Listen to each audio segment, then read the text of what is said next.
Senator Bellemare. Thank you, Madam Speaker. I rise in support of this motion introduced by Senator Gold. I will speak on three issues. First, the importance of Motion 165. Second, the principle of equality between senators and the issue of non-affiliated senators. And finally, the role of the Rules Committee in the process of modernizing our rules and procedure. Je ne répéterai pas ce qui a déjà. I won't repeat what's already been said about the content of Motion 165. After all, my speaking time is limited to 15 minutes. However, I would like to make it clear that this motion is very important to ensure greater sustainability for the transformations undertaken over the past 10 years regarding the necessary existence of several groups and caucuses in the Senate. In this motion, most of these proposed changes to the rules are a complement to the amendments to the Parliament of Canada Act made in 2022 to recognize additional Senate groups in federal statutory law. They also relate to earlier reforms toward a more independent Senate, including the recognition in the rules in 2017 of groups non-affiliated with a political party. This was a crucial step towards the Senate becoming more independent and less partisan. This change put an end to the duopoly Senate, which existed since 1867, composed of a Liberal and a Conservative caucus. Notably, the Liberal and the Conservative Party served in the Senate as the opposition when the Bloc and the NDP serve as the opposition in the other place. This shows that a duopoly in the Senate does not reflect the diverse views of Canadian society. The 2017 rule change, together with a more transparent appointment process, spoke to Canadians who don't identify as partisan, enhancing independent voices in the Senate of Canada. Also, it helped the Senate to have more groups, countering the risk of majoritarianism. Honourable Senator, let me remind you that the Fathers of Confederation, when they adopted a bicameral parliament, took inspiration from a British philosopher, economist, and political scientist, John Stuart Mill, who wrote Consideration on Representative Government in 1861. I can assure you that this book is worth reading, even while in vacation. He wrote, "The consideration which tells most, in my judgment, in favor of two chambers is the evil effect produced upon the mind of any holder of power, whether an individual or an assembly, by the consciousness of having only themselves to consult. Such a situation can be exacerbated in a unicameral parliament. So this is one reason why senates exist. It gives some assurance to minority population and region that they can be heard through the Senate. But the tyranny of the majority, as John Stuart Mill put it, can also exist in bicameral parliament. Motion 165, along with the previous changes and the amendments to the Parliament of Canada Act, make it possible to prevent it. En effet, même le... Indeed, even if bicameralism is intended to prevent the tyranny of the majority, the mere existence of a Senate is not enough. The Senate must also be independent. Senate really mean? In a few words, it means it is not controlled by the party in power, and particularly by the Prime Minister's office. It does not mean that the Senate or senators can do whatever they want. An independent Senate must show restraint and respect the democratic preferences of Canadians and the elected chambers while protecting the interests of minorities and regions at the same time. This has been well explained by the Supreme Court in 2014, as well as by Senator Jan Sugar, who left us too soon, but with this vital message. Unfortunately, in Canada, as documented by political scientists, it has been tempting for the party in power to control the Senate caucus, affiliate with it, and impose its party line. This was done through the appointment process and through a system of fear and favor, and ultimately by majority votes under party discipline.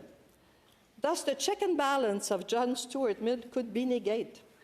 When the Senate has at least 3 groups, it becomes more difficult for the party in power to exercise control.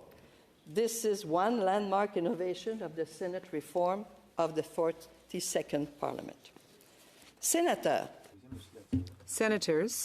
especially those of you sworn in since 2016, I urge you not to forget that majoritarianism has been a real practice in the federal parliament since the beginnings of Confederation. Successive parties in power have always sought to secure a majority of votes in the Senate, and above all, to impose a party line. It's not surprising that the Senate has been perceived as the institution that rubber stamps the decision of the other chamber. The Senate must not go back to its old ways. The Senate's latest existential crisis, which began in 2013 and which I watched in amazement, was the culmination of the ruling party's strategy to control the Senate to control the Senate. You have to have lived it to believe it. The strategy of control was documented by Justice Vaillancourt in his decision in R versus Duffy. Motion 165 is very important in the process of modernizing the Senate. But it is not the end of the process. Other rules need to be changed to help all senators to perform their constitutional duties. The Senate needs to address the issue of equality among senators, including non-affiliated senators. On this point, let me remind you of this chamber's debate in 2015 and 2016 when Senator John Wallace, appointed by Prime Minister Harper, introduced a motion to mandate the Rules Committee to study this specific issue. En résumé, Senator Wallace. In summary, Senator Wallace proposed that the Rules Committee be authorized to examine and report on the practices of the Senate and the rules relating to committees in order to assess whether all senators are, in fact, treated equally and fairly, whether they sit as members of the government, as members of the opposition, as members of recognized parties, or as independent senators or unaffiliated senators, that they have the same reasonable opportunity to contribute fully through their committee work. Also highlighted the importance of the Rules Committee, of our committee seat selection process in this context. At the time, I believed that the Senate, should first focus on amending the rules so that independent groups would be recognized. That was done in 2017 and will be reinforced by this motion. But I think that now the time has come to reintroduce Senator Wallace's motion. Finally, let me speak briefly on the role of the Rules Committee. But before I do, let me tell you this anecdote. In March 2015, I had the privilege to accompany Speaker Loney in London with a few other senators to visit the Lords' Chamber. Charles Robert, the clerk of the Senate and the clerk of the Rules Committee, accompanied us. I asked him why it takes so long for the Rules Committee to propose any changes on our rules and procedures. He said, because the Rules Committee tries to reach consensus. It makes sense to me. It always makes sense to me.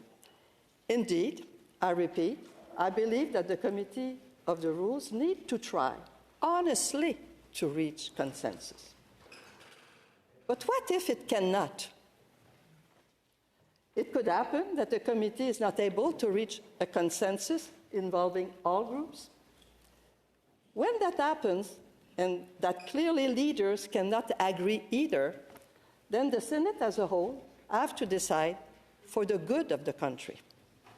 As I said earlier, the content of motion 165 was studied in the Rules Committee, which reported in the Senate in March 2023. The fifth report did not include any recommendation because the committee failed to reach consensus. Some items were strongly opposed by the conservative members of the committee. Also, I need to say that when all groups and caucus in the committee agreed to study the motion concerning the equality of groups, it was not with the intent to vote on the issue. From the start of this study, many suspected that it would be impossible to reach consensus on all items. The objective of our study was to clarify the items in which the Senate could get a consensus or not. One could say that the Rules Committee did a kind of pre-study of motion 165. In other words, the committee decided to get a clear picture of the issue and to present it to the Senate. I decided not to call votes on different items because I respected the committee's original will. A battle on the matter would have compromised the future work of the committee in order to produce a report of a committee tabled in other business that would remain vulnerable to filibuster in the chamber. In my view, in exploring the Rules Committee, in exploring our procedures, the Rules Committee should try to reach a reasonable consensus.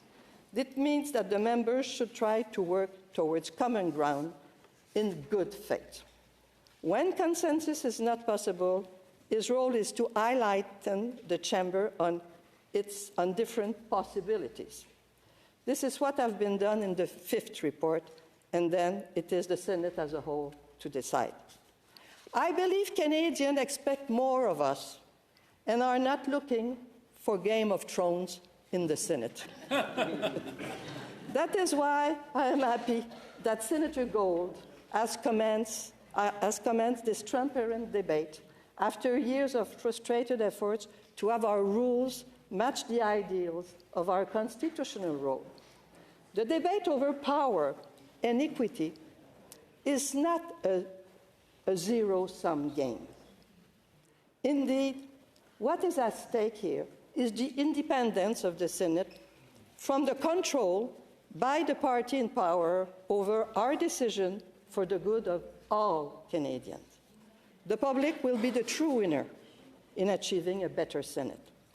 I am happy that this motion is introduced by government because at the end of the day, in an appointed Senate as ours, Canadians cannot vote us out. And it is the case, as it is the case in most Senates in the world. If the Senate cannot be accountable with the voter, who is to assure that this institution can accomplish its role of sober second thought for all Canadians? Asking the question, it's maybe to answer it. In closing, let me remind you that the development of Motion 165 took many years of hard work, dialogue, and committee study. This includes the work of the Senate Modernization Committee and the Rules Committee, as well as discussion in working groups and debate in this chamber. Special thanks to Senator Gold and Senator Lankin for their hard work on this. And in my view, the time has now finally come to do the right thing and to come to a vote. Thank you.